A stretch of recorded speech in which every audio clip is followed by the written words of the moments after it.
Nangamatis nga pala kay Don David, kaya naman bibilang ko nga pala siya ng palda. Subalit, mas gusto nga pala suotin ni Tampo. Oy!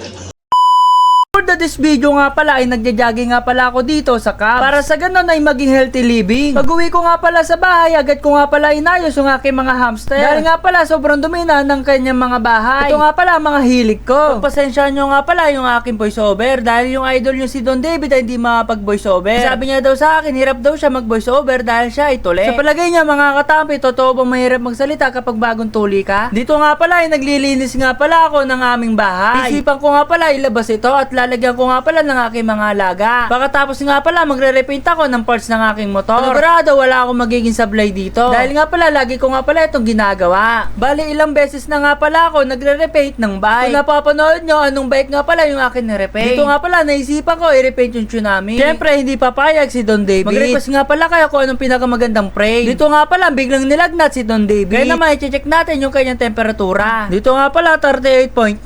Kaya naman may lagnat siya. Sobrang sipag nga pala dito ni Tampo. Kumuha nga pala siya ng tubig para sa kuyo niya. Dito nga pala papainumin ko siya ng gamot para sa ganun ay gumaling siya. Ano sabi mo? Kasarap na. Bakit? Ikaw nga iyak na iyak dito eh. Paano naging masarap to? Di, yung sobre kasi malaki na. Kaya ba mga katapi, nilagnat din ba kayo? Ito nga pala, lumabas ako upang bumili ng palda. Dahil nga pala, ang daming sinasabi sa comment section. Pagsuotin ko to si Don David ng palda. Para nga pala, hindi siya mahirapan sa gabi. Lalo na kapag naglalakad siya. Ito nga pala, yung mga palda na nakikita ko. Kaya naman, pumili nga pala ako ng isang piraso. Dito nga pala, ipauwi na nga pala ako ng aming bahay. Meron nga pala ako dito naririnig. Dahil nga pala, si Don David daw ay nangangamatis na. Pero nga pala ako biglang naalala. Uy, ako na maglalanggas dyan, may gawa ng ano alas dyan. Gawan, baka mga matis yan. Ayan guys, dami nagsabi sa akin, bawal daw ipakita sa babae yung ano, kasi mga ngamatis daw. Ito siya sabi ng iba na mga ngamatis kapag nakita daw ng babae. So totoo kaya yun guys, parang hindi naman yata yun. So ayun kasi yung siya sabi sa comment section kapag ano, mga ngamatis daw. Kaya lalanggasin ko na si Don David ng ngamatis. Totoo ba yun guys? I-comment nyo nga kung totoo nga yun guys. Hindi totoo yung kamatis niyan. Wala, nahulog na yung kamatis. Yun. Oh, nangamatis na. Nangamatis. Tunay na kamatis to ah. Wala, nangamatis. Yagot tayo. Nahulog na yung kamatis.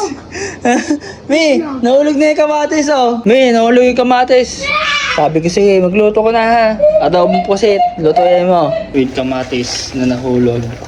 Wow, ang sarap naman ng kamatis na pusit. Ayan guys, kumakain ba kayo nito mga katampi? Ayan guys, si Don David, di na daw masakit. Pero nangamatis. Naglago. Matis. Nalagay kamatis. Literal na kamatis ba? No? Ayan, bubuhusan ko na ha. Ha? Dandan lang. Isot lang. Dandan lang, dandan.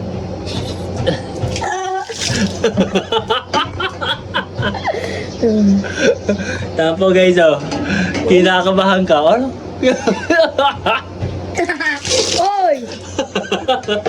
So ayan guys, nakabili na nga pala ako ng palda ni Don David. Ayan guys, so maganda, kulay pink, ultimate puso pa yan guys. Babae yan eh.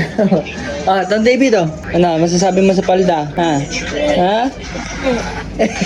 May ikli, di ba nagpapalda ka dati ah? Uso dati yung dati ah. Yung ano, pang simbang gabi. Oh, ito yun, pwede to. Mas giginawa kaya try mo. Ganito na lang. Itatry mo na lang to kapag nag-million views ka. Ano? Deal? Deal!